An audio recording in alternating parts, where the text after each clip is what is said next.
Oi, get out of it! Let's just get. I've Let's written down a couple questions because you're getting after it this year, which is the sickest thing ever. Yeah.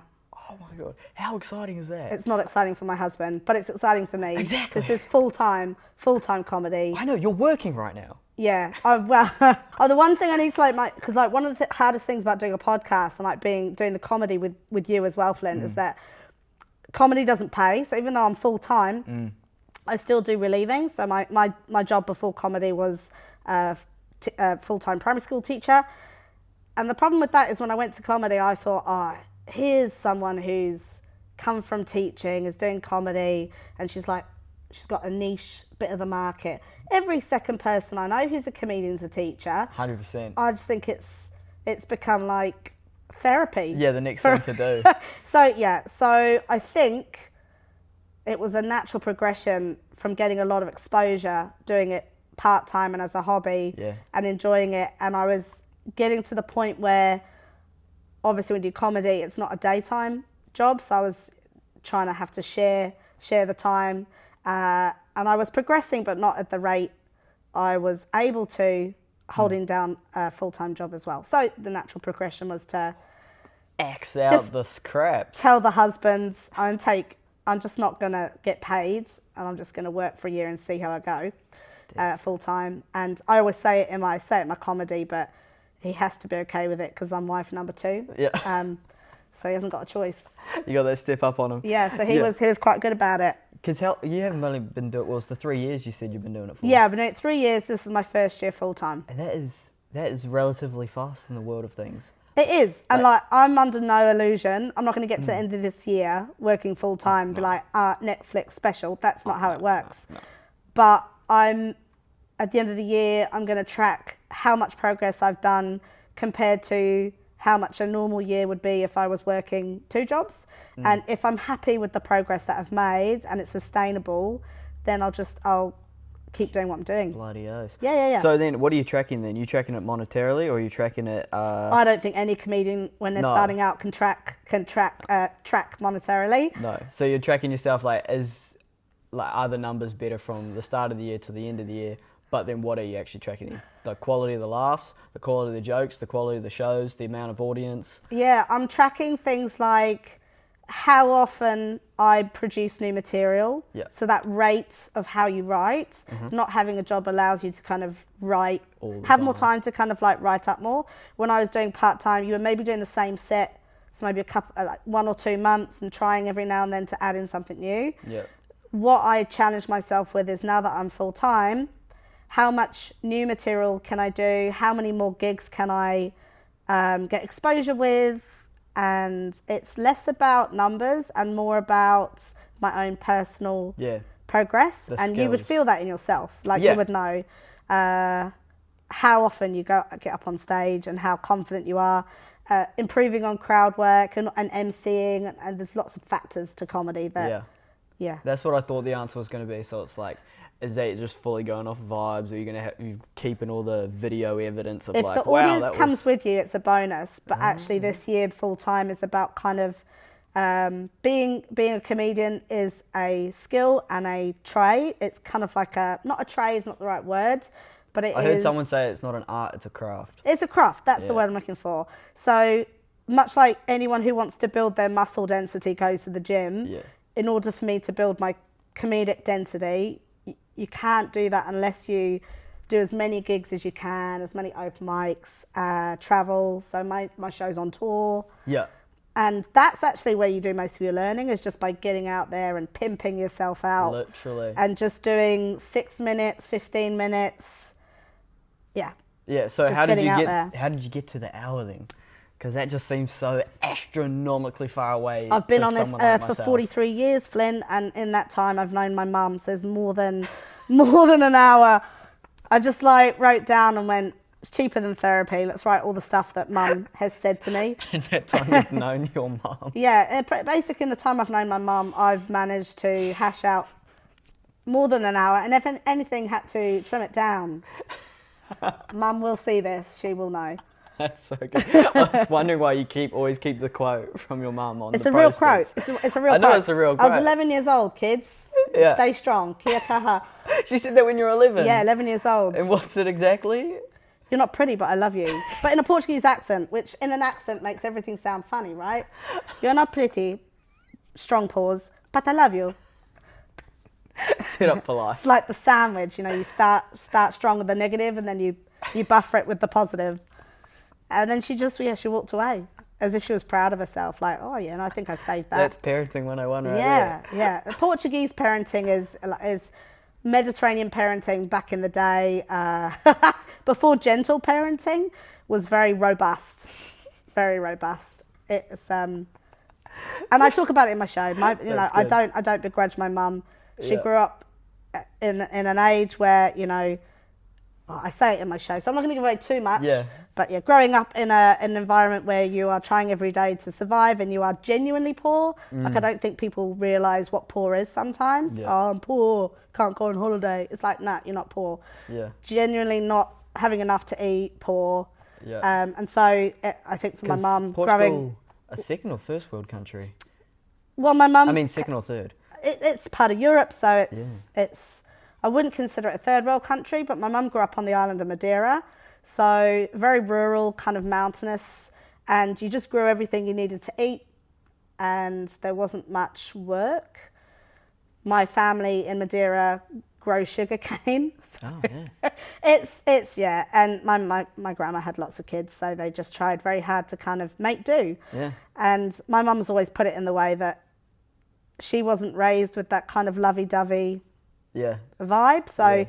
if you're not raised with it, you find it very hard to kind of do it yourself. Yeah, it's kind of a new thing all of a It sudden. is. It's like training yourself to act in a way that you have had no exposure, no role models. Yeah. And in her mind, she's explained to me as I've been older, in her mind it's the parents who kind of soften their children with those Oh, yeah. I love you and you can be anything you want. It tends to, like, in her mind, she thought, she's a lot better now, she thought, like, you know, you would kind of, you don't keep your children resilient by doing that. You soften them and then they find life weak or hard. Well, yeah, I can imagine she's particularly soft compared to her mum, maybe. Oh, yeah. Yeah. Yeah, like, Kind of vibes. You're only doing better than the next. yeah. than I the mean, last. grandma had 14 kids.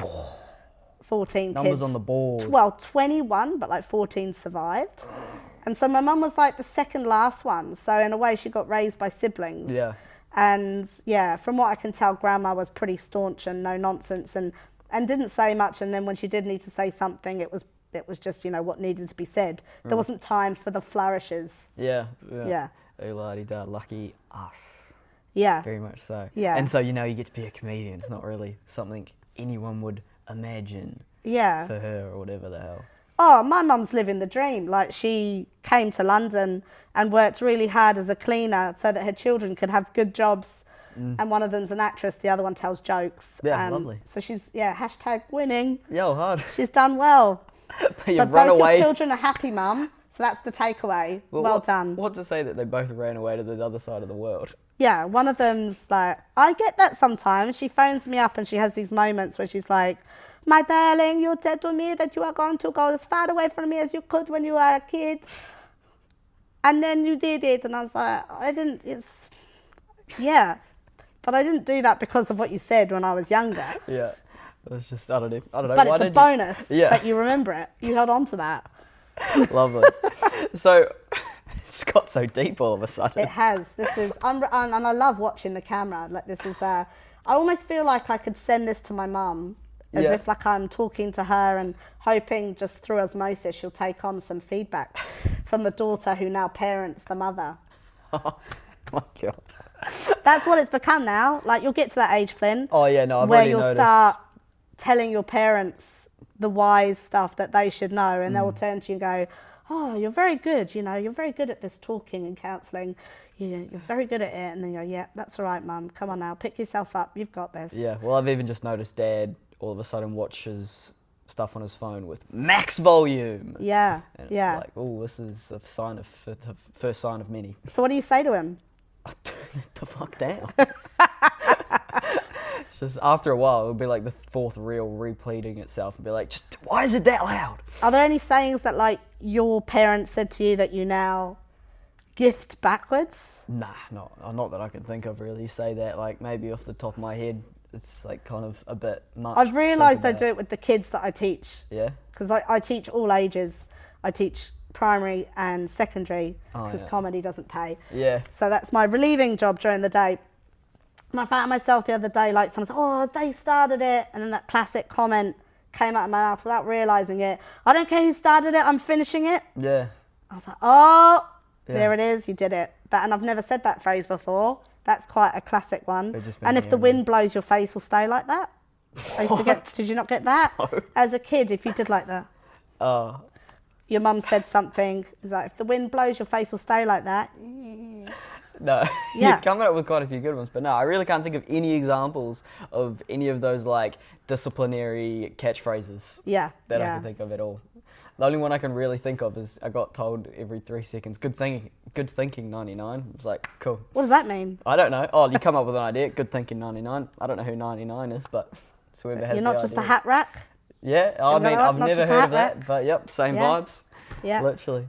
Okay, so what do you put into producing a show then? Like, how do you go about it?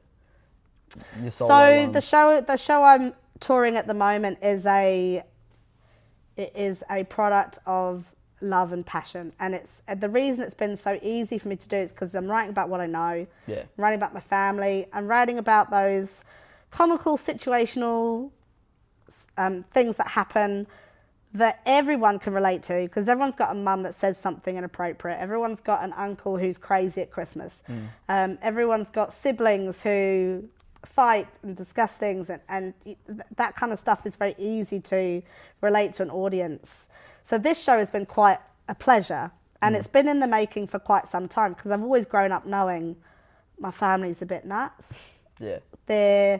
When I watched, what's the show? My Big Fat Greek Wedding. Yeah. I watched it in the lens of, oh, this is a documentary. Like, everyone laughed like it was a comedy. I was like, oh, no, this is, yeah. That's just how this is going to happen. My mum makes chicken for vegetarians. That's the same. That's the same. So I knew that the comedy in my family was always there. Yeah. Which was fun. Let's kind of just now share it. And now I've always enjoyed making people laugh growing up, and that's the trick some people get into, is the pitfall. They think, well, I'm funny with my mates, so I'll do comedy. And I always worried about doing comedy for that reason. Oh, yeah. Like, am I going to get the wake-up call? Yeah. My mum still thinks that wake-up call is coming.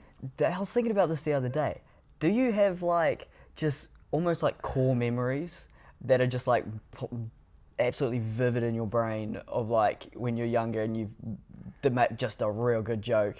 I remember being asked to do a school speech. It was the end of year prize giving. Yeah. I must have been 13 years old, or maybe younger. Max said. And actually it was primary school, so it would have been 11. Yeah.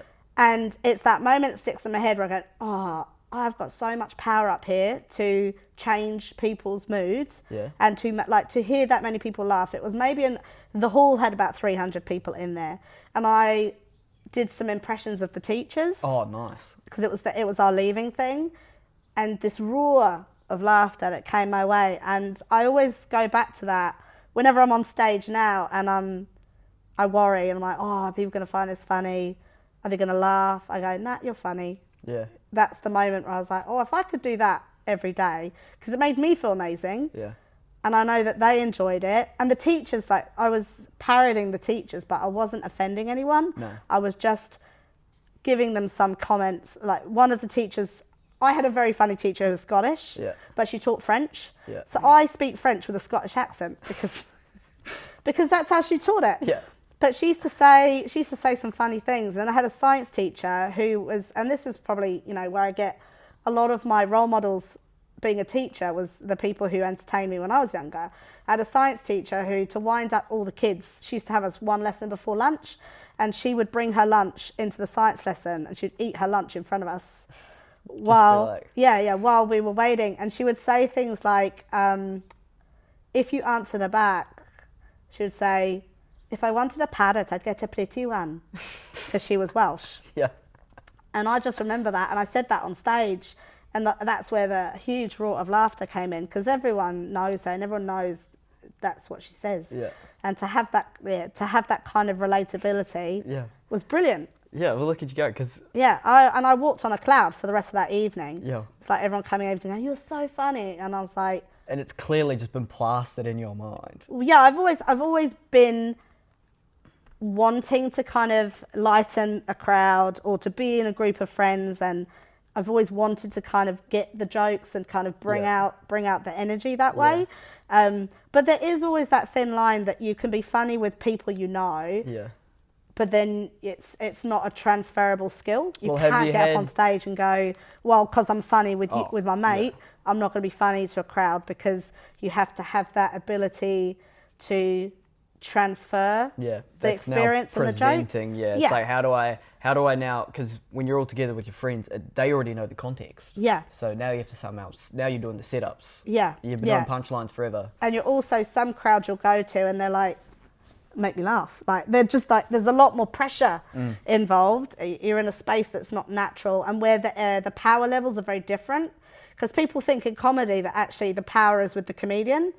If they have enough confidence in themselves. But if you're starting out, that power dynamic is very much with the audience. Yeah. Or you feel that way. Yeah. And part of growing as a comic is understanding that actually you're just sitting down, and it's a very kind of amiable space. Yeah, one of the first things that, like, kind of that situation I realised was, like, the audience doesn't know you're bad yet.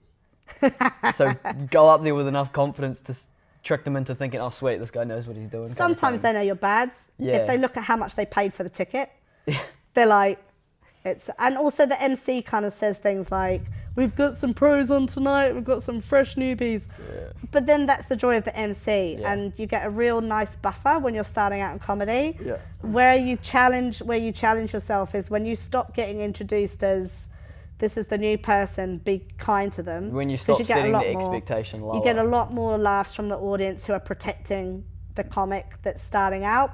When you stop getting that and you start doing shows where there's a bit more expectation on you, then you've got to hold your own a bit more. And then you're responsible for your own preparation, delivery, and making sure that you just... Might as well start with the room being cold at that point. Yeah, totally. And because when you do your own shows, is it just you? Do you have an opener? What's the situation? You're going out to a cold room, warming them up yourself? I have had so many people...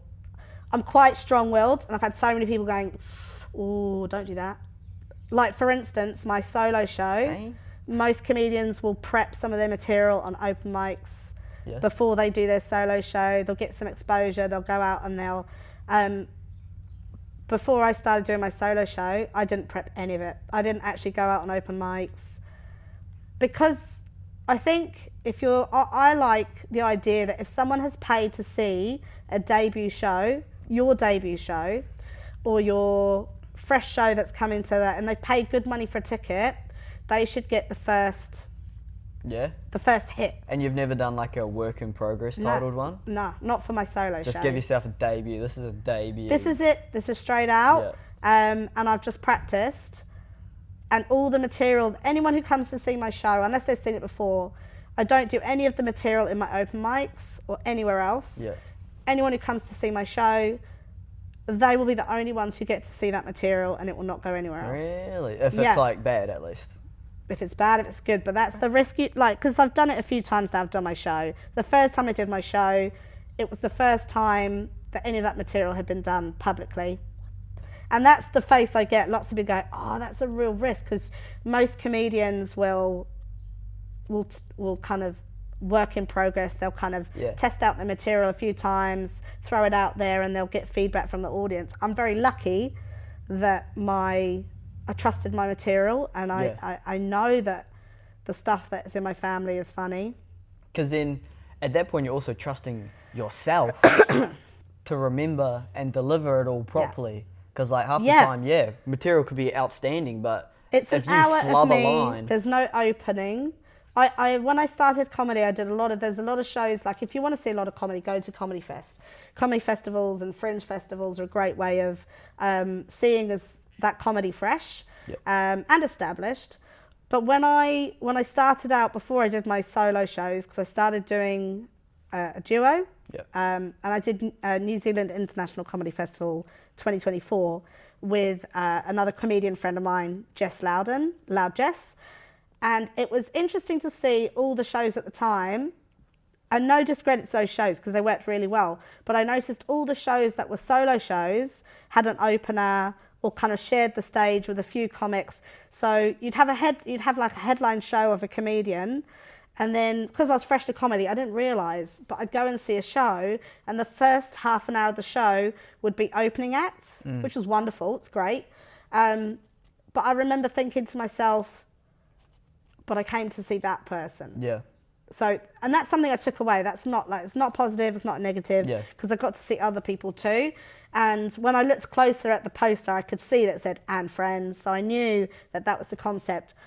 I wanted something different for my solo show. Yeah. I wanted, and I think it's just kind of a feeling in myself. And it might just be vanity, I don't know.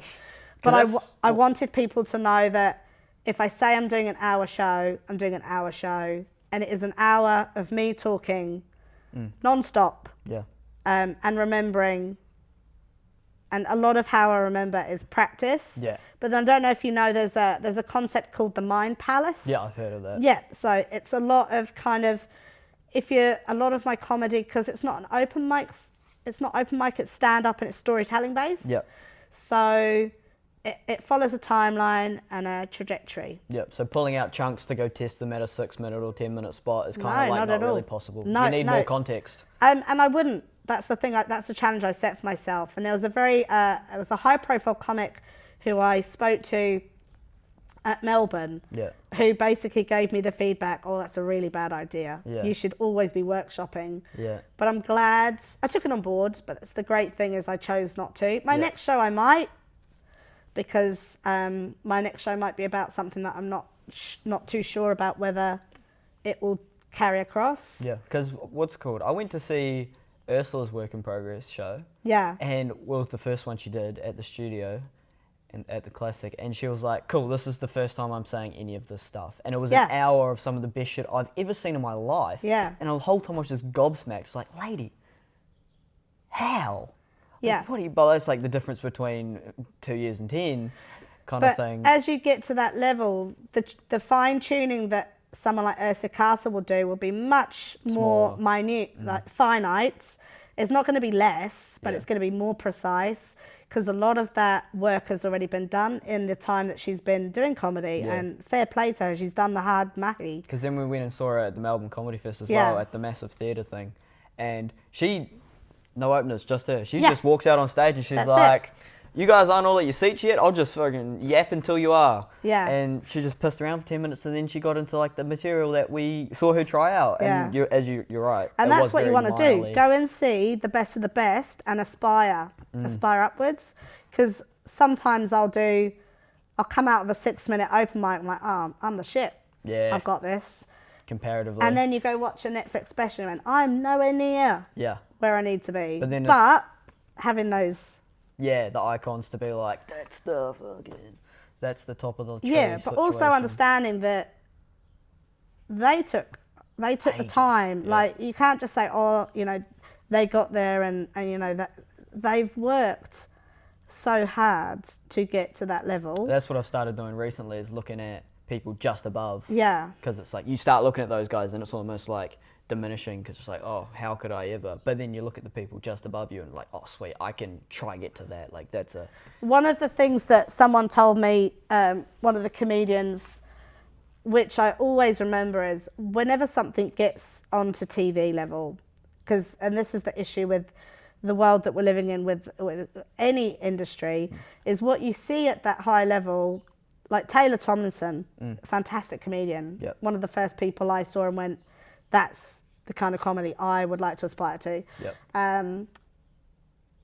Before it gets to Netflix or anything like that, it has gone through so many workshopping and open mics. And just tours, it's like 3-year-long tours. Yeah, it's like that's the most polished it will get. And they deliver it as if it's, anyone who gets on stage and they're doing massive venues or doing TV specials. If any comic gets up on stage and go, oh, I shouldn't really be saying this, or I don't know where I'm at, or oh, That's gosh. part of the act. It is. They've kind of practiced the ever living shit out of it. They've practiced that because it's about being authentic with your emotions. So even though the emotion might be scripted, it's about kind of layering up how you present your show. Yeah, because then I heard it was Andrew Santino was talking about Taylor Thompson, and talking about how she started when she was 18, and how like when she first started doing it, she needed to wait outside the club because she wasn't allowed in the bar, kind of thing. And then he's like, yeah, cool, she might not be amazing yet, but by the time she's 28, she'll be doing it for 10 years, and then she'd been living for that much longer. Now she's got stuff to talk about as well, kind of thing. Because I feel like at the moment I don't really have much to talk about. It's like, cool, I'm 21. How interesting. But you're going to talk about stuff that's relative to you. Yeah. So and here's the joy for you, Flynn. Yeah. Your material is still going to relate. Like, I'm 43. If I write material that's based on being in my 40s, it will only ever relate to people who are also in their 40s, or who have a parent who's in their 40s and who has been open. You're 21. Anyone in their 40s has been 21. Yeah, that's a good point. You have a two-layer approach where you can connect to those who were once younger, and also to that 21-year-old vibe or generation who are living with a different world from the 21-year-old that I would have lived in. Yeah. So take that with you, and don't 100%. see it as a negative, because actually the younger comedians are in such a great position, and we need to see more young comics coming out. That's the annoying thing about Hamilton, is like the closest peer I have is Shay, and she's like, I don't see her that often. Whereas then I go to Auckland and it's like, oh my God, I feel like I relate to you guys so much more, blah, blah, blah, blah, and like buddies kind of thing. And yeah, so it's just like, I have to go up to Auckland. And because comedy is so hard to kind of make a living out of, if you start young, it doesn't hit so hard, I suppose, because when you're young, you're trying to find work and finance anyway. Some of you might be lucky enough to be living at home still. Yeah. It is lucky if you can do that. So if you're going to experience financial hardship when you're young anyway, why not do it doing a job that you really like? No responsibilities over here, not a drop of them. Yeah, I mean, I'm doing it in my 40s. My mum still tells people I'm a teacher. She's refusing to. Even when I went to drama school, she was like, oh, she teaches. I'm like, I don't. I teach drama. They're not going to be checking anyway. It's this, I think it's a very Mediterranean and Asian families, that stereotype, and the kind of the jokes that come from the parents wanting their children to be in. And it's not that they want their children to achieve, because we are achieving. They want their children to be in stable jobs, but they haven't realised in this generation there's no such thing as a stable job. So they're hanging on to that stability, good money. Yeah, two of my cousins, they've got a Taiwanese mum, and they're both doing medical stuff at university at the moment. Like real life surgery. Which is hilarious, because the medical profession is so underpaid. Like, you get paid to save people's lives, so underpaid, and yet that message that gets sent out to, if you want to be successful, you need to be a doctor or a nurse. Whereas if you became an account manager, you'd be starting off on the same amount. And so even then it's like, do you actually want to do that job? I've done 3 years of an engineering degree, and you know what I don't want to be? An engineer. Oh my God. Just sitting in front of a computer all day. I came to New Zealand 17 years ago, and every Kiwi male I know is either in IT or engineering. It's like your export industry is Kiwi men who are engineers or IT specialists. Oh, good to know. There's enough of them then. I won't bother. Yeah, just do something else. Exactly. The one time you just blew me out of the water, because in Hamilton, there's so obviously a top two. It's you and Paul. You two are the kings of the castle. Can you just say that again to the camera? I've seen it a million times. You and Paul. I never get tagged on those videos. I'm scared. So this is a genuine... Is this like a kind of a poll that you've run? Is it your personal opinion? No, this is what I think. Like, there's not many people. So this is what they're saying in Hamilton. There's not many people in Hamilton, and so it's very obvious that the two best are you and Paul by a country mile. Oh my I don't God. like being put in the same sentence as Paul. I think I'll just stand alone. Hoping he sees this. Because even then, do you feel like you're even like you're living in the middle of Auckland and Hamilton, but like, or even then you're living in a whole different town of Tikawata. So like, what town do you really like associate yourself? I always with? say I'm world famous in Te Kaupata. Yeah. Te Kaupata needs like a spokesperson comic, whether they like it or not. It is me. The alternative is shady. And you don't want that. He's got a bad you don't reputation. Want that. Yeah. No. Well, no, he's a great Yeah. dad, and he's so funny. Literally. But he's the kind of funny where you're like, can't laugh at that. Well, even then, when I was talking to him the other day, I got to meet his kids and whatnot. Oh, they're so hilarious. Yeah. And he's telling them, oh yeah, cool, be quiet, you guys. I'm going downstairs to do an interview. And then one of them's like, are you going to be on the news, Dad? It's like, yeah, bro, let's go. I've got a fantastic story about Shady. I probably can't do it on camera. Oh, yeah. But like, because when I was teaching, I was in the same class as his kids, and he came in to see me, and I was like, dude, you can't come into my class and talk to the kids. It's just, can't do it. Yeah. I'm going to put my teacher hat on now. Yeah. I'll see you later.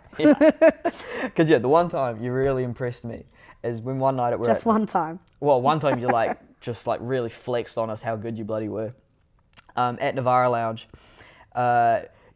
You went to start a joke, and I heard you said the setup, and I was like, sweet, I've heard these jokes before. She'd done the same setup. I'm going to clock off and maybe go outside. Yeah. But then it was like 5 minutes of like completely different punchlines and jokes, but with the same setup going on. And it's like, holy shit, you can actually do that. Of course you can do that. Why did I think you couldn't? That's mega. Yeah, so like taking like one joke that I've done in a very established set, and then expanding it. That's what you do and that's the joy of kind of making sure that you're constantly looking at your work and going back and rehashing stuff and trying different variations. Yeah. Do you remember what joke it was? Nah. No. But it was. I do it a lot with a lot of the jokes. Yeah, well, it was crazy because you didn't say any of the same punchlines, but it was like same setup and then just like completely different tangent. It was like, you expanded the joke, but you also made it completely independent of the old joke. Yeah, so yeah. Like, oh, that's nice to know. That's really nice to know. It was good stuff. I keep looking at the camera. It's very nice. I know. Well, it's a window to the world. I love it. First couple of times I did it, I had it was with a different camera, so there was like the flip out window, so you could like watch yourself being recorded. Yeah. And the fella I was doing with it, just like staring at it the whole time. Yeah. So can't be having that. I did a video before you came to the podcast. I did a video and I was like, before I do my hair and makeup, I'm just gonna say I've been chatting to my mate Katrina, who's also a comedian. I chatted for about an hour. Any girls out there will understand. That's quite normal. Yeah. And I missed my opportunity to get my hair and makeup done. But then being a teacher, I think it's a very good message that, I'm just going to be a very good role model and just be here as I am and promote. I don't want to promote unattainable levels of beauty for young people out there. So I'm just going to keep it real. This is me. It's what you've got. Classic. You're welcome. You're welcome. Exactly. There we go. We're bettering the world. I don't want the kids out there in Te Kaupata to think that this is, there's a level of beauty out there they can't reach. So I'll just keep myself lovely and just genuinely beautiful on the inside. Stellar. Short version. I'm married. I don't need to try. I'm good. Do you feel? Have you got a favourite town you've done a show in so far? A favourite town? Yeah. Or like favourite venue, favourite show that you've done? Do you know what? A lot of my comedy is based on my dating New Zealanders when I first moved here. Yep. And Hamilton tends to be very, very kind of good for those kind of stories. No, So Hamilton. Papamoa is a strange beast. Yeah. I've done Papamoa. Yeah. And it's just the demographics there are it depends what kind of audience you get. But yeah, so I don't really have, I don't know whether there's any kind of member. I'm doing Invercargill soon. Oh yeah, I saw that promo. That will be interesting. That'll be real cool. That would be really interesting. What type of venue are you doing down there, do you know? A really cool bar. Like I wanted to find, all the venues down there are amazing, but a lot of them don't have the bars. They don't have, and I like doing comedy where if I'm not funny, someone can go and get a drink. Yeah. And then I become funny, It's like Christmas. Just keep drinking. I get funnier. So I found a really cool bar that was recommended to me, and they do like up and coming stuff. They do, what do you call it when you just kind of like do one-off things every now and then? I don't like know. pop-up stuff. Yeah. And They do a lot of kind of house music dance nights, but they've been very generous and they're very open-minded. And I just basically approached them and went, I don't want a massive venue. I'm just debuting my show, like 50-seater, something like that. Yeah. How open are you to trying something new? And the guy, Mas, Swanram, if you're there, great guy, just said, yeah, we're really keen on trying new stuff. Let's do it. Yeah. He's bent over backwards to make it happen. Yeah. So I think I've got one of the coolest venues to perform in. Oh, decent. And are you recording every single one, even if it's just for No, I haven't been. And this is the thing. I will, because I'm doing Melbourne. Yeah. And I've signed up for other festivals, but I haven't had any replies yet. But I forget, because I'm a one-man show or a one-woman show. Yeah. I forget to film because I'm too busy performing. Yeah. So I will do it. I'll do it for Dunedin. I'll do it for Invercargill, just because it helps to put that in the socials. Yeah, because. But then I have to balance it out because I have that. So this is where my mind starts spinning. It's like I film, but then I have to be very careful. Like, am I in the right spot now? And I think I am. I've done my performance about 5 or 6 times. I'm in the middle of tour. I think it's okay if the public sees some of the material from the show, because you can use that as part of your marketing. Yeah, because even then I was just thinking, like, how do you critique yourself on a show? Hello. Oh my God, big dog, going Big really dog. fast. This is Porter. Oh, lovely. Fucking hell, Don't worry about that. Jesus. This happens a lot. Crazy dog. Yeah. Okay. So what's it like doing the festivals then? Like, what was it like doing the New Zealand International Comedy Festival, and what was it like doing the Melbourne Comedy Festival? New Zealand Comedy Festival was amazing. It was my first one. Yeah. I did it with Jess, and we had a great time. One of the things I love about festivals is that you get the opportunity and the privilege of being able to access other shows, because you get the passes, and sometimes you're lucky enough to get free entry. Yeah. Melbourne was amazing because it's not where I live, so you're exploring the city and you're exploring a whole other range of artists as well. Like, I got to see Bron Lewis for the first time, and that's kind of like, you see them and then the algorithms in the world hear you liking them, and then suddenly you get all their stuff on Facebook so you can kind of follow them more. Yeah.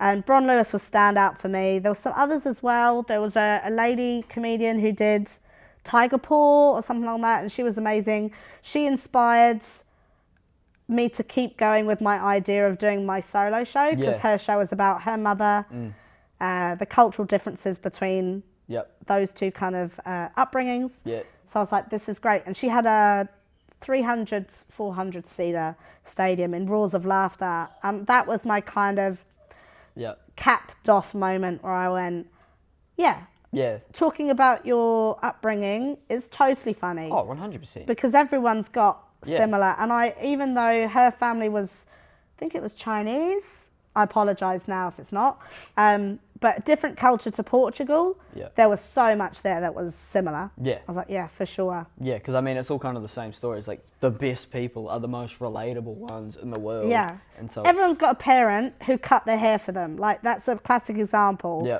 Like, she had like the bowl haircut. My mum just could never cut in a straight line. So I got bald, so. Yeah. I just had the hair that started at my bum, and then I wanted a trim, and she would go, stand straight. And then she wouldn't cut straight, and you'd be there going, is it done yet? She goes, no. She'd keep going up and up and up. And that's a very relatable story for any kid in the 80s. Yeah. With parents who didn't have hairdresser scissors and just used like the craft scissors from the haberdashery box. Yeah, classy. Yeah, classy. Yeah. And so what's the logistics of getting a venue in Melbourne? Melbourne's a tough cookie to crack because you have to go and source your own venue. Yeah. This is my story. A lot of the pros will be lucky that they will have a festival managed venue, which is great. If you can get one of them, then you kind of get under the wing of the festival providers. They do it all for you. And that's a situation of, it's like one building and they run multiple shows out of it. Yeah, they've got like different sites, and one of the main buildings has many different rooms. Yeah, we went to Melbourne Comedy Fest last year just to watch. Oh, did you? Yeah, just to like check So it out. so myself and Jess were there too. So we've been there at the same time. And did you go into like the main? Was it the main kind of creative centre? The CBD's got lots of different. Yeah, there were tons of different ones. I Yeah. can't remember what it was specifically called, but it was a building. You walk in the like lobby situation. That's and it, yeah. The posters all over the walls. And there's staircase that goes up. And then two elevators, and then And there's like, lots of different rooms and. yeah, and you're like, what? They're like, what are you here to see? And we're like, this person, go to that floor. Yeah, what are you yeah. here to see? This person, go to that floor. Did you have a show at Melbourne? No. Okay, No, I so you just to went watch. as a Yeah, guest. exactly. Yeah. Sweet. And so, I mean, hopefully next year we can get after it or something like that. Yeah. I really don't know. It's difficult because Melbourne is so saturated with great shows that's almost like a disadvantage. Great that you've got a great selection of shows, but obviously with that many shows, Who's going to come see your little old population you? is still going to stay the same, and you're sharing your ticket sales with other. Yeah. So it's quite hard. We had our show a little bit further out from the CBD, so that also presented some problems too, in that you have to do a lot more work on your marketing. Yeah. But Melbourne's one of those places that I think's very forgiving. If you have your own venue, I think your chances are higher than if you don't have one prepared. If you apply with your show idea and you say, I've got my venue sorted, and they've confirmed, and it's a venue that's kind of like got an agreement with the festival. Oh, yeah. If you've got that set already before you sign up, you're more I believe you're more likely to get accepted. Oh, I didn't realize you got accepted because, yeah, for other people I've talked to, they were like, yeah, cool, you pay $500, get a venue and you're good. But good to hear that there's Yeah, also a no, bit there of is an application. selection. There is an Yeah. application. But it makes it easier for the festival organisers if you've already got your venue sorted.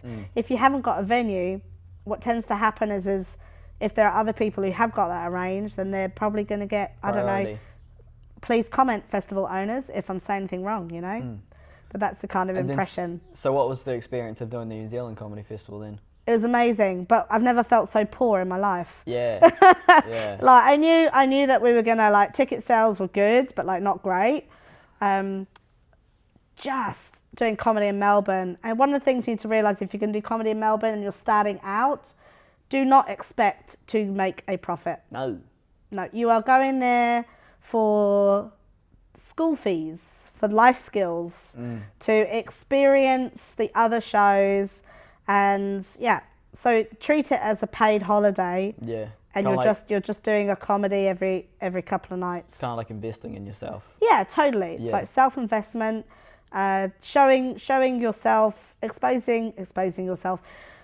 exposing your comedy to a wider range of people. Almost seems like a little bit of a boot camp too, because Yeah. you're doing the longer shows, you're doing the promoting, you're doing the producing. Well, exactly. In the same way that you might pay social networks to boost your posts, you're just putting money into boosting your image and your presence to as many people as possible. And the more people you can get onto your socials, the more relationship you can build with your fans. Yeah, the kind Like of. I find the word fans really difficult because like it's a weird word. I like most of the people who know me, who know my comedy, are people who know me. Yeah. So Oh. a lot more relatable, and I don't like the idea of kind of like talking.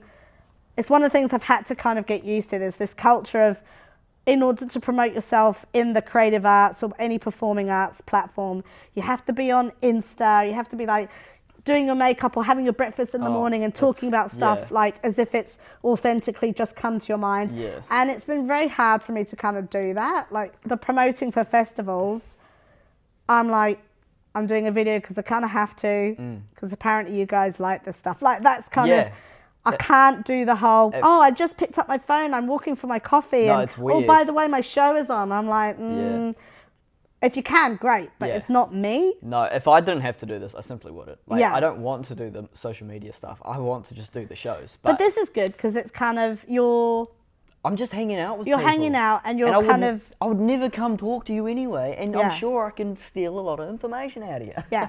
And Kind of it's a thing. great way of people getting to know that comedian outside of the stand-up. Yeah. I mean, hopefully someone relates to something I'm saying. Because then you see Something the you're people saying. doing like the daily videos of like vlogging their lives and something, and now you're just selling your privacy to get the attention kind of thing. It's like if I were to put stuff on the internet to like hopefully get I mean, big, each their own. And Yeah. it's the same thing. Like I see the same thing. People complaining about TV shows and stuff. You have a choice of whether you watch it or not. Yeah. Like change the channel or scroll on. You know, Well, even- it's simple. It's like, well, what I was thinking was like the things of like you see the travel vloggers or something or other, and I just wouldn't want to be like you're always just taken away from the experience every time you pull out your phone because you're like, oh, hey, now I have to exactly. record this. It's That's the thing for me is like stuff that. like you want to have this image, you pay the money to come here. I'm just going to make a mental picture. I'm enjoying the Yeah. moment.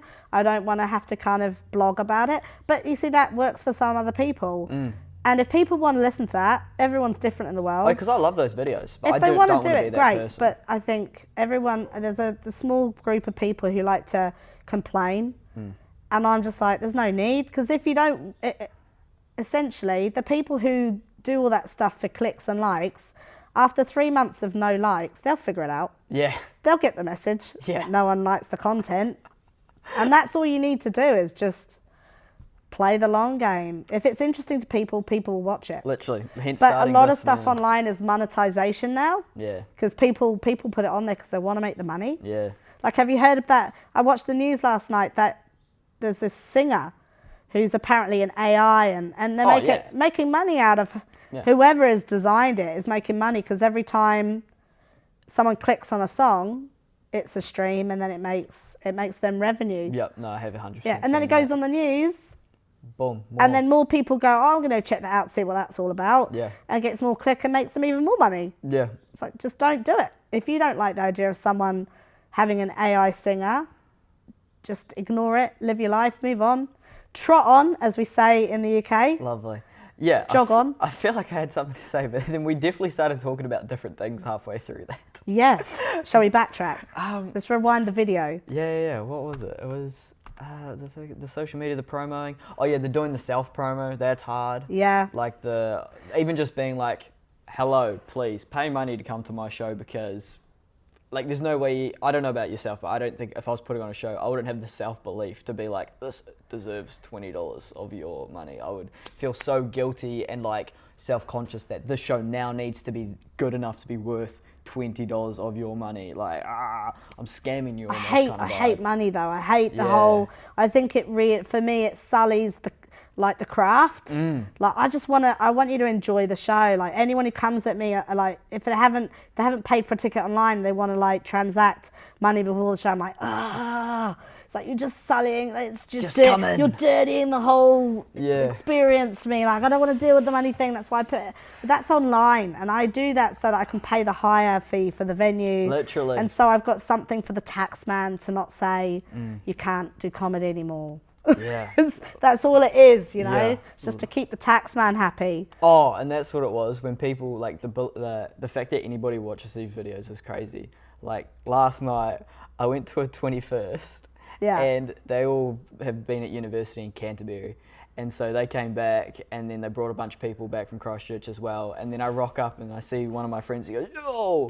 And then the guy with him, I've never met in my entire life. He's like, "Oh, Flynn the comedian." It's like, how do you know who I am? This is weird. He's like, oh, watch all your videos. It's like, no, you don't. There's no way you do. That's crazy. I'm very embarrassing when it comes to like social interactions because I must say I'm a prolific Facebook stalker. Nice. I'm very just will track what everyone does because I'm very, Yeah. Well, everyone's knows. I'm just weird. I mean, I love seeing what everyone's doing.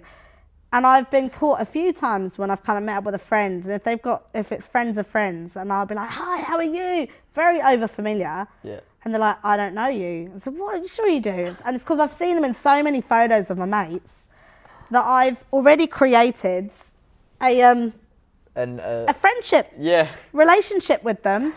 And then I have to remind myself, no, you've just like heavily clicked on all the photos and you've decided that you were also there at that event and you also spent time with Darren. And Darren's looking at you like most men look at you now because you're just being weird. Don't be weird. That is different. That is not what I thought you were going to say. That is some next level. It's happened a few times where I've seen, a friend's friend. I'm like, oh, how are you? Gosh, haven't seen you since so-and-so. And they're like, I've never met you. crazy. And then I'm like, okay, That is, okay. that is next level. And then it starts, like, you slightly backtrack. You start kind of like the flags go in your head. And you're like, oh, no, they've never met you. Yeah. Just backtrack. And you go, oh, no, you must be someone else. You remind me of someone else. My bad. Pulling out the moves. Because, like, Snapchat's the real creepy one. Like, Snapchat's where everyone's got, like, everyone's, like, location. Yeah, so I'm not a Snapchat girl. Well, no, I wouldn't expect you to be. But No, like, because I'm 43. Yeah. But like, I deleted everyone's locations because it was just another thing I was constantly looking at. It was just another reason to be addicted to So my what's phone. the Snapchat? Is it like a 3 second? You No, get 3 no. seconds or something and that's it? Oh, that's like the photos, but even then, that's not really Okay. the case anymore. But what a feature is that you have everybody's location if they want to share it, which most people do. Yeah. And so you're just like, what are your friends doing? Oh, sweet, they're at home bored. I wonder if they want to do anything, or like. That's quite a good safety thing. Like, Well, this yeah. is the 43 in me. That's incredibly good if someone goes missing. Oh yeah, if someone goes Like, missing. it's great. Sure, great. But like, it's kind of the thing of, I would have just called my friend to see what he was doing. But then now I've been like, okay, he's not home. Around, I won't bother. Yeah, kind of thing. Yeah. And He not- could be sat at home going, oh, I really miss Flynn. I haven't heard from him in ages. Exactly. You've missed out on that connection. And so sometimes I'll even just call my friends and be like, Yeah. which nobody fucking does. Yeah. Yeah, to get my girlfriend to call me ever is like the biggest accomplishment. It's like, I love that you've got your girlfriend on Snapchat and you know her location. oh no, I deleted hers as well. Oh, okay. I deleted everybody's because it The was just, trust, good trust model. yeah, exactly. Yeah. It's just another thing I was like addicted to my phone too. It was Yeah. like, She doesn't know she's got an AirTag in her handbag though. exactly. I always have the joke in town because I live in such a small town and I've been teaching for quite a long time and I've taught kids from the age of 5 to 16. So like they all pretty much know me in one way, shape or form, Yeah. either from teaching professionally or doing youth work or drama clubs, and everywhere I go, like if I go down to the local New World, my Celebrity. husband stopped going with me because I get stopped all the time by Can kids imagine. and you just get heckled, but in a nice way. Fire Sandra! And they all Yeah. come running up and I have to do the kind of, there's a special hug you've got to do with kids when you're teaching. Like you can't do full frontal, just everything on the. So I'm constantly like redirecting my body and going, yeah, no boundaries. Oh, good to see you, buddy. But I've always said if I ever go missing, I'm just gonna like get my husband to get one of my t-shirts and get them all to sniff it and then send them out, and they'll find me. They'll find me easily because I can't go anywhere. Yeah, not here at least. Yeah, no, it's great. It's great though. Prime time, because even I'd just go down to the skate park too much, and then I worked at the supermarket, and all these little kids would be coming through. Yeah. And it's like, are you the guy from the skate park? Oh my god! It's like, no, that's my brother. That's what Yeah. I started telling them because I don't want them to know that I'm here all the time. Yeah. They'll just start pestering me. It's good. Well, the kids, some of the older ones from the college know I do comedy. Yeah. Because their parents are all friends of me and they all follow me online. Yeah. So you get kids coming up to you like, so you're really funny then? Like, yeah. Yeah. Fucking Like, hysterical. why can't you be funny at school? It's like, why Yeah. can't you do work at school? Yeah, literally. You guys are a bad audience. No, most are like, that's where you got to draw the line. I try not to do any comedy about the kids Yeah. because while you're still teaching, Definitely, you got to yeah. be careful. Yeah. But there's so much stuff in the back catalogue. Oh, like, I'm sure the there minute is. I quit teaching, they're going down. All of them. There's so much. There's so much tea. So much tea. Yeah. Teen pregnancies off the freaking Oh, charts. it's just the stuff they say. Like the kids are anyone who is tired in their work, in their office job, wants a change or wants variety or wants every day to be different, go and teach. Because that is the best stakeholders you can ever. Every day I come to school and someone will say something entertaining or Yeah. will just, I don't know, I can't even explain it. Just because they're learning the 5-year-olds are funny in their own way. Yeah. The 15-year-olds are funny in their own way because their hormones are going berserk. And then, they're not laughing at my dad jokes, even though I am funny. Yeah. They're just, it's brilliant. Because even then, it's like such a cheat code. Like, I don't know if you've met them, but Tim Shipton in Tauranga, he started doing comedy, and it looked like the first time he ever did it, he went up there and had all the stage presence in the world, and Yeah. we're like, why are you so good at this, bro? He's like, I'm a teacher. It's like, oh, Yeah, you practice you've every got, day. You've got those communication skills. There's a young lady I saw at an open mic recently, first time getting up on stage, and she just looked like she took the house down. She was so natural and authentic with her comedy. Yeah. And just very personable. And I was like, this is someone who's not worked for 3 years, and is already at a level that I would love to be at. I was like, fair dues to her. I think her name is Paige. Paige, if you're out there, keep going. She's an Aussie, and she blew the house down. That's so sick. On an open mic for like newbies. Amazing talent. And that's the great thing about comedy is we need to kind of keep that family vibe going and promote each other. Bro. The minute we start kind of pitching off each other and kind of having that rivalry, you're just going to lose it. Yeah, it gets all toxic Like, and whatnot. there's enough room in the world for lots of comedians because human nature in its essence is very varied. Yeah. So what I find funny, someone else isn't. Yeah. So there's someone for everyone. And even then, it's like camouflage. It's like the same shit, Yeah. different colour. It's like comedy Tinder. Yeah. You know, you're going to swipe left for some and swipe right for others. Yes. It was really sick. Did you ever see the Bitter and Twisted tour on the internet? No. Okay, so it's all these guys from the central North Island, like below, like Martin, Hastings, Napier, Wanganui, yada yada yada, Palmerston. And oh my god, I've never been part of a group that all wanted each other to do so well. Yeah. And he booked a whole tour. Matt McNellis, he is the man on the phone. Like, he's probably just the best fella at flirting with venue owners ever. And I did a couple shows with them, and bro, it's just, it's all of a sudden, it is a family situation going on. It's not I want to do better than you. It's like the people who go on tour together, that's where you really feel the camaraderie. Yeah, because it was like all like they'd like drive together, they'd all come to the same accommodation together, they're all starting together, they've all got they've got like a pre-show I mean, ritual. that stuff needs to be on TV.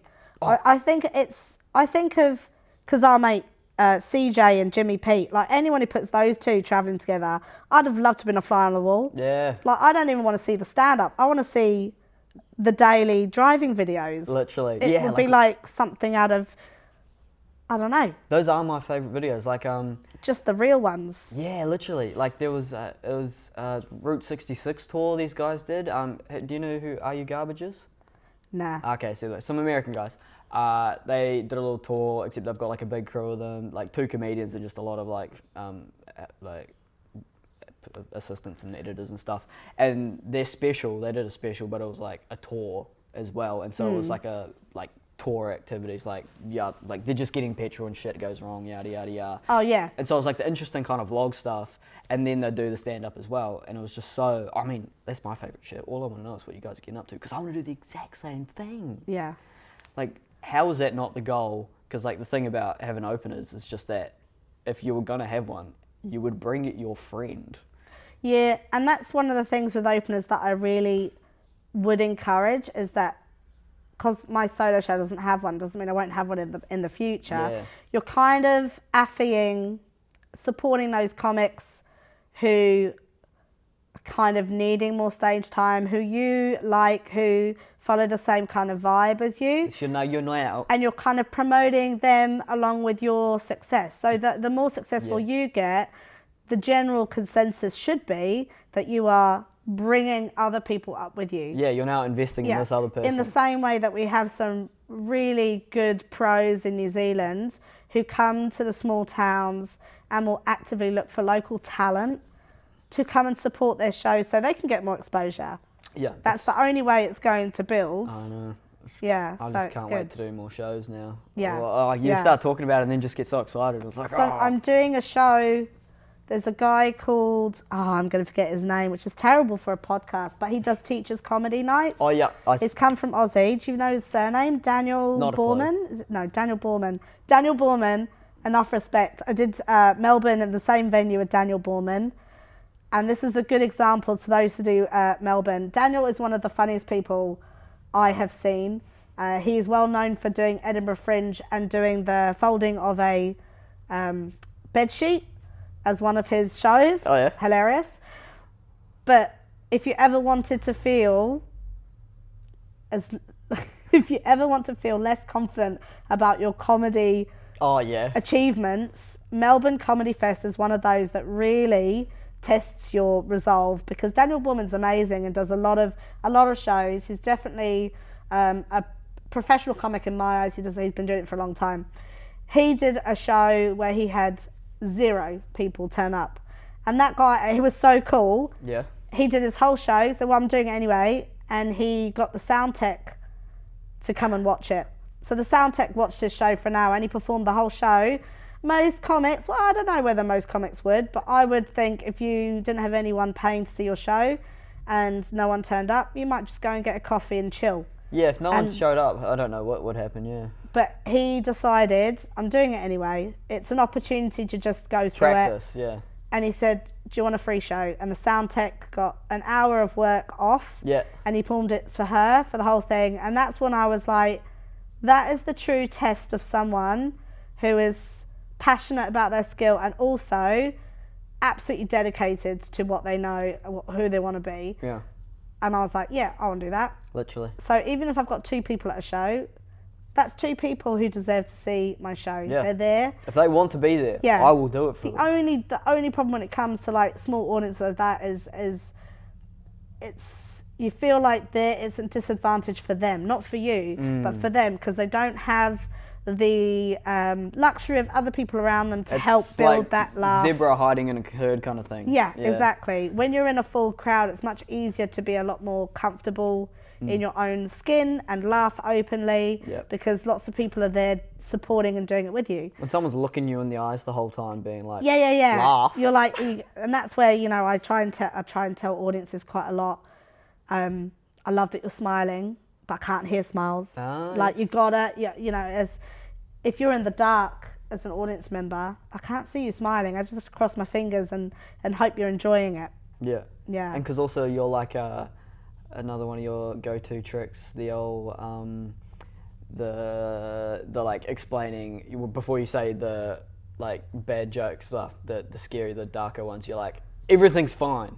This is why I'm joking about the cancer joke. Yeah. Yeah. It's like, chill out, and like your way There's of just there's a few subjects in comedy which are quite triggering, and rightly so. Yeah. There's no way that you can say I'm going to make a joke about cancer. Because Amy Thorne? Yeah. Yeah, so she's doing a darker themed show as well, and she was like workshopping and whatnot. And I was there for like the workshop, and so I was like, oh, cool, I get to now share some information I've got. It's like, you do it like this, maybe try that. I don't know, but yeah. I love those workshops because the great thing about those feedback sessions is the advice is free. Because it's free, you can choose to take it or not take it. Literally. And so since you're doing all this writing of your show without testing and whatnot, are you writing it with somebody? Are you sharing the material with them? Really? This is a completely internal operation. I mean, every time just for Invercargill and Dunedin, just so you know, you're not getting it fresh. I've done the show about 6 times now. Cool. Yeah. So in every single one of those shows that I've done, I always go back and I will refresh. And the iteration of this show is a lot different to the first one I've done because I'm always improving and expanding. How do you critique it then if you don't record it? Because an hour I feel it. Yeah. You can feel when things land and don't land. But then all of a sudden that was 20 minutes ago, and how do you remember that kind of thing? Yeah, like I remember because I know the show so well because it is a story about my mum's life and my life. So I know I've done it a few times where I've done the show 3 times, and that bit talking about my mum, like there's a section in the show when I first did it where I talk about the family growing sugarcane and how maybe that's not really very appropriate nowadays to have people working sugarcane plantations. And it landed twice badly, and I was like, all right, I've got to kill it because it's not. So it's obvious when things do bad enough that you're like, sweet, cool. And if it doesn't hit the way you like, because it's such a precious little baby for me, the show. If I'm like, no, that deserves more laugh, but it doesn't get it, then I'm like, I'll change it. Yeah. So it's easy enough to remember. Yeah. Because I feel like if I do a set, even just like the stage presence kind of thing. Yeah. Like the first time I recorded myself, first thought was, wow, that cunt looks awkward. Jesus. Yeah. You're just like all clammy and whatnot. And then to be doing the hour shows and having to remember, like, obviously it is your baby, so you have like, if something goes bad, it probably gets ingrained in your mind a lot. I haven't scripted it. That's the thing that I... Really? Because when you script it, then when you perform it, it tends to sound like you're just reading a script in your head. So when I wrote it, it was all scripted. But then when I practice it at home, I give myself bullet points of the subjects. Yes. And then it's up to me, because you don't know when you're in an audience environment if someone's going to, if they're going to laugh longer for one bit, and then you've got to allow for that pause and the time. You want to stretch some areas. You might see that someone's laughed extra loud and you break from the show and you go, oh, you're laughing really loud. Why are you connecting so much to that? And you have a little conversation. So you want to have that freedom, which is also quite risky. So you scripted it to start with, and then scripted it all, know exactly what I'm going to talk about, and then you have to give yourself the ability to read your room and perform. And that's the hard bit for me, is to not get trapped in that. I've just got to get through to the next subject, being able to kind of talk about it and go, oh, my mum's Portuguese. Oh, you've just said something in Portuguese. Have you got a Portuguese family? Oh, Spanish. Yeah, no, it's not the same. Kind of, and then you move on and keep that connection. I did Tauranga, and I've just started in my show. I'm not going to promise that I can do it because my mum is a big part of my show. But in Tauranga, the last 10 minutes of my show, I decided to change it. And I do this segment called Ask My Mum Anything. And it's online, but I decided to phone her up at the end of the show for this one. Oh, real? Yeah. And it went amazingly because she's hilarious. Like some of the questions that people ask, they ask at the beginning. I had a whole box full of questions for my mum. So I had to say to the audience, oh, look, I'm going to have to only pick 4 or 5 because it's too many questions. You really want to ask her lots of stuff. And the whole show's about her and about my mum mostly, but family, but mostly my mum. So it sounds like you're getting pretty decent crowds then. Are they consistent, the size of the crowds? So my venues are like 50 to 60. I sold out my launch in Auckland. I sold out the one in TK, and I sold out the one in Tauranga, in Papamoa. So yeah, decent. And so how are you advertising this? Just paying for ads on the internet, or? No. What are you doing? No, just talking to people. I have friends in Tauranga. So asking them how they find out about events. So Event Finder, I don't know if you pay royalties for mentioning names. So, nah. Kind of that kind of places. Your Facebook groups for your local community pages, What's On Now pages. I've always been very lucky, and I suppose because I've got friends who share, they send. So I'm also very lucky because my venues are not massive. I think the bigger I get in profile, when you start doing your fest and suddenly you're filling theatres that are 170, then that's where you start going, I haven't got that many friends. I'm going to have to start marketing properly. So, it is hard. Because that'll be the goal when I come back from Vietnam. I just want to start running shows because it's getting, I just want to get after it. So hungry. Yada, yada, yada. But that's been mean. But don't focus on the money too much. The money, like the monetizing and stuff is a trap that comedians fall into. And you have to take a step back after a while and go, why are you doing it? Are you doing it for the fame and fortune, or are you doing it because you really enjoy entertaining? It's and so if you're fun. an entertainer, that stuff, the money stuff will come if you have good ideas. Like I've got to tell you the story of my mum. So I got her, she's not a comedian. She's just a normal, ordinary person in London, but she's just funny. A lot of my show's about her. But here's a classic example of how it can go wrong. So I asked my mum to be free. She lives in London, so there's a 12-hour difference. And I said, be free. I'm going to phone you at the end of the show. I'm trying something new. The audience is going to ask you questions. And so I phone her up. I've got the phone there, and it phones and it rings. I'm like, she's not going to pick up. The audience is waiting. I was like, I knew this would happen. I'd given them a disclaimer. I was like, my mum doesn't listen to anything I say. She's probably not going to remember. And she picks up the phone. I told her to stay home, but she picks up the phone. I'm like, oh, thank goodness, Mum, you're there. Are you ready for some questions? She goes, I'm on a bus. So what are you doing on a bus? I'm on the bus, it's Saturday. I don't have to wait home and waste my life waiting for you. I've got things to do. So straight away, she's already on the best foot because everyone's laughing because she's not where she's meant to be. And they ask these questions. And I get to the end of the show, and this is the bit where you ask for feedback because I'm looking for reviews. I talked for 40 minutes in my show, and everyone said the best bit of the show was the 10 minutes with Mum. So I couldn't use any of it. Because your mum, what was the best bit of the show? Your mum.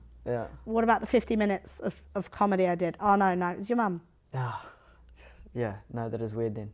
It was amazing. I was so proud of her. Yeah. But like, you do have to worry with parents sometimes. I was like, I cannot be responsible for what she will say. Oh, yeah. Yeah, she will cancel me quicker than anyone. Oi, get out of it!